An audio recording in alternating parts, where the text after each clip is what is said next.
Then Minus Delta T invited us to the opening of the new opera in Frankfurt in, I think would say, 1980. And then a whole series of collaboration between me and Minus Delta T began, culminating in the Bangkok Festival in, I would say, 83 or something, 84.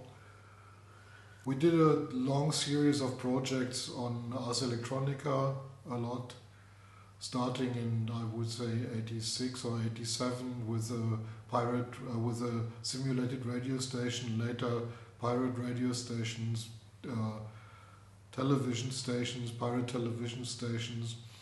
And what I got interested was interactivity. It was the exchange between the audience and the transmitter, the feedback loop between the audience and the station. After we had done a crazy project on Documenta 8, Kulturpolizei, Cultural Police, and in '89 we did Piazza Virtuale on Documenta 9. It was a major effort. We broadcasted 100 days, each day about 7 hours on 3sat, and we had our own satellite from European Space Agency and an uplink from Telecom to the satellite directly behind our studio. And it was a very, I would say, a really groundbreaking project. In a way, and this is also the claim of the book by Tilman Baumgärtel, we invented social media at Documenta 9. And in '94 we developed, I would say, metaverse. We had a 3D environment where you could control your own avatar and have multimedia communication with other users in that virtual 3D space. Amazing is that the first browser was developed in 93, 94, so we had to develop our own browser to make it possible.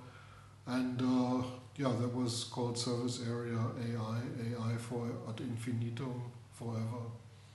We had permanent installation there of a robot camera that you could drive through the space.